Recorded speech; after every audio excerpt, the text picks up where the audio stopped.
How's it going, everyone? I hope you are all doing very, very well.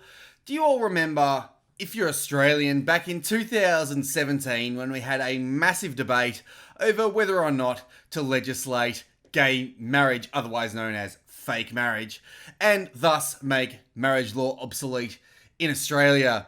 Those on the yes side said that it was all about love and equal rights and all this lefty nonsense. And those of us on the sensible side of the debate said it would lead to attacks on freedom of speech and more transgender nonsense. Well, here we are in 2019 and I feel thoroughly vindicated. I won't be expecting an apology for anyone who tried to debate against me, but have a look at this. Federal election 2019, Labor's bid to ban anti-gay speech. That article and more in the video coming up right now. If you haven't already, please subscribe to Matty Rose Live and tune in to my weekly live stream with editor of the XYZ, David Hiscox, where we discuss all the biggest news of the week. We go live every Monday at about 9:15 Australian Eastern Time. Can't wait to see you there. Link in the description. Labor will consider expanding anti-discrimination legislation to shield gay and transgender people from harmful speech if elected, in a move that has alarmed lawyers and free speech advocates. Well, if it's alarming lawyers, you can be fairly certain that it is very, very scary. And of course, it's alarming free speech advocates because it would be essentially hampering our speech even further in Australia than it already is. We already have the Racial Discrimination Act and Section 18C that says it's unlawful to offend or humiliate someone based on their race. But now they want to make it unlawful to say mean things to gay people. And notice that word harmful. This is what the left have started doing. They've started saying that speech can be harmful and everyone's supposed to think, oh, it can actually hurt them properly. No, that's not the case. They might have their feelings hurt or whatever. It is not actually harmful. That is pure Orwellian newspeak. The proposal flagged in the ALP's National Policy Platform document has been likened to Section 18C of the Racial Discrimination Act for its potential to stifle free speech, with experts singling out the furor surrounding Christian rugby player Israel Folau, who will today face a hearing to decide whether his comments denouncing homosexuality, among other sins, breached the sports code of conduct. So obviously this article was from a few days before I'm publishing this. I just recently published my own video on Israel Folau, and they are indeed correct. This would just make his words potentially illegal. So not only would he possibly lose his job, but he could see himself in front of the Anti-Human Rights Commission pleading his case and telling them why he has the right to express his devout Christian beliefs. So yes, it is a direct attack on our freedom of speech. But obviously, Labor see it in another way because they are full of newspeak and they are hypocritical, anti-Christian, anti-liberty pieces of turd. According to the Labor policy, quote, when prejudice against LGBTQISTXYZ people contributes to harassment by the written or spoken words such as harassment causing actual harm, not simply mere offence to people who have suffered discrimination and prejudice and causes particular harm to young same-sex attracted, gender questioning or intersex people, Labor considers such harmful harassment is an unacceptable abuse of the responsibilities that come with freedom of speech and must be subject to effective sanction. Labor will ensure that anti-discrimination law provides such effective sanction. End quote. That is pure satanic bullcrap. All they are doing here is trying to justify a blatant and despicable attack on our freedom of speech, saying that words might cause actual harm.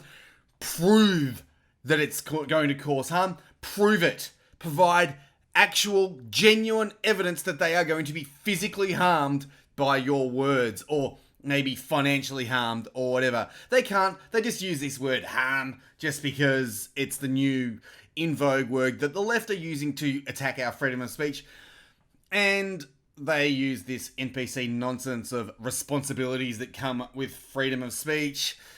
That's just rubbish. The only responsibility that comes with freedom of speech is that the government doesn't try and stifle it in this manner, or that you call out bad ideas. That's the responsibility that you have. The idea that you can somehow legislate people's speech away because you deem that they might have been irresponsible with what they said, well, that's just absolute nonsense. Unless you are committing an act of fraud or inciting violence or defaming people or whatever, then you aren't doing anything wrong, and those issues are already legislated against. There's actually no reason to legislate further sanctions on freedom of speech. This is a direct attack on our nation. This is a direct attack on our fundamental right to speak our minds and speak freely.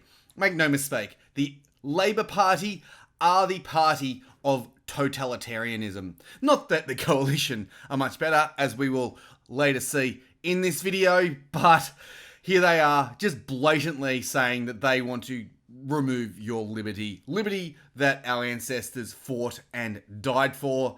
Well done to the Labor Party. They are essentially traitors, and openly stating that they are traitors to our ancestors and traitors to our people. Now, this is actually genuinely disgusting. They should be ashamed of themselves, but people will still vote for them because people are blind NPCs and will vote based on what their parents voted for, just like it's their football team. Obviously, there's been a fairly critical response. Institute of Public Affairs research fellow Morgan Begg said it was disturbing Labor was considering enhancing anti-discrimination laws to punish a vague crime. Damn right, they use this Orwellian nonsense of harm. They just say harm, okay? Prove what kind of harm it's going to do, but they can't.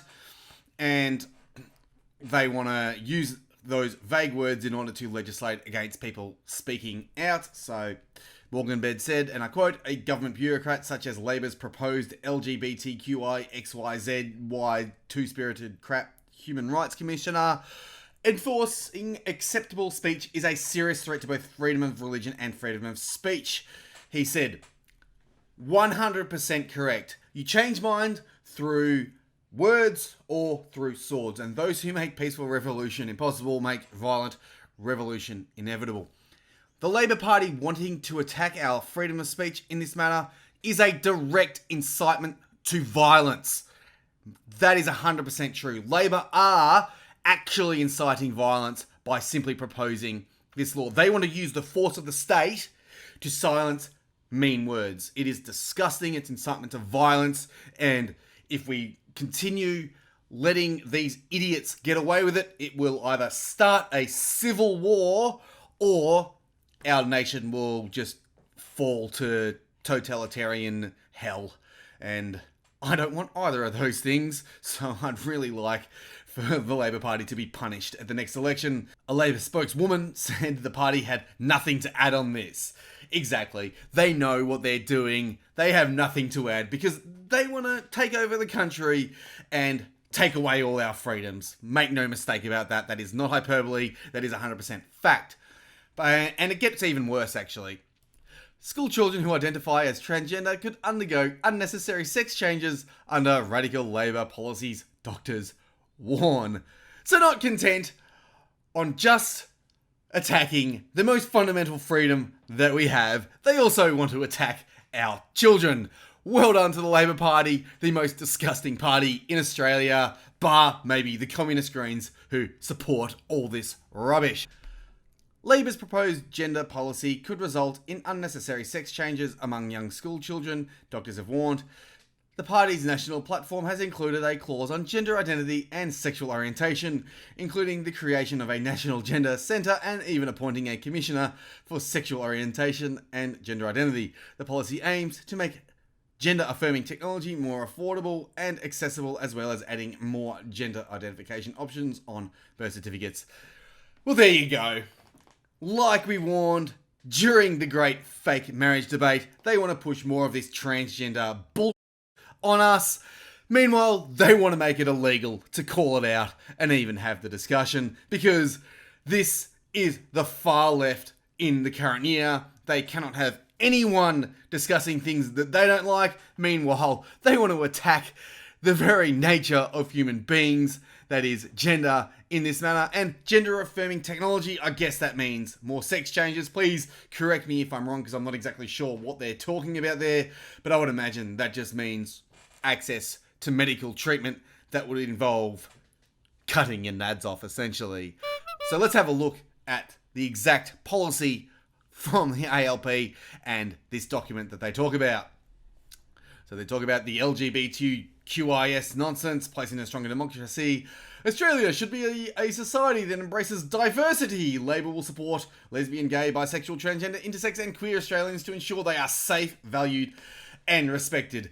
In other words, they want to force you to think the way they do about all these people. You are not allowed to have your opinion. They want to force you to think the way they do. Wrong thinkers will be punished and sent to room 101.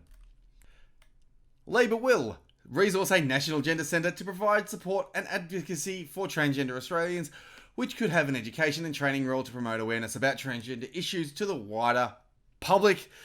So they want to use your taxpayer money to push their radical Marxist gender nonsense onto you and your children, obviously. They want to review documentation requirements, including passports and birth certificates, as they affect transgender and intersex people, to facilitate their equal enjoyment of human rights without discrimination, and to promote identification options beyond binary male and female. Once again, as I mentioned before, they want to make transgender birth certificates. And guess what? You don't get a say in it. You have to put up with this rubbish. Notice how no one's actually talking about this right now. They're just going to go and legislate it, and nuts to everyone. They want to establish under the Australian Human Rights Act of 1986 a new Commissioner for Sexual Orientation, Gender Identity and Intersex Issues to work across government and the private sector to reduce discrimination. In other words, they want to set up a gay commissar to go around and charge people for saying things that gay people don't like. Welcome again to Australia in the current year. Labor opposes so-called ex-gay reparative or conversion pseudo-therapies and their underlying ideology. So what they actually oppose there is sitting down with kids who might think that they are trans and maybe discussing other solutions or just normal therapy, as in talking to a counsellor about these things. They don't want you to go and tell your naturally born boy that they are a boy. They want to basically make that outlawed. Please tell me I'm wrong on that, but that is exactly how I interpret it. However, as I said earlier, it's not like the coalition are all that much better when it comes to freedom of speech. Because I've mentioned this before in my videos and on my live streams. Facebook trolls will be jailed for up to 5 years, and social media giants forced to reveal the extent of customer dissatisfaction under sweeping changes promised by the coalition if re-elected. So, while we have the ALP launching an all-out assault on our fundamental right to speak freely, a right that our ancestors died for, we have the coalition who are also attacking our freedom of speech, just not quite as much. We all know what that means. In the next few years, the coalition will be the same. They will go and attack our freedom of speech just as much as the ALP, although the ALP will be further along at that point. It has never been more important for you as a patriotic Australian and a good person to vote for a minor party. My choice at this election is Fraser Anning, but the Greater Australia Party are also good. There are plenty of minor parties that you can vote for in this election. Just make sure you put those major parties last in the lower house and ignore them in the upper house if you can. I hope you enjoyed the video. Make sure you share the truth around, because that's the best way to get the truth out there. And I'll see ya when I see ya.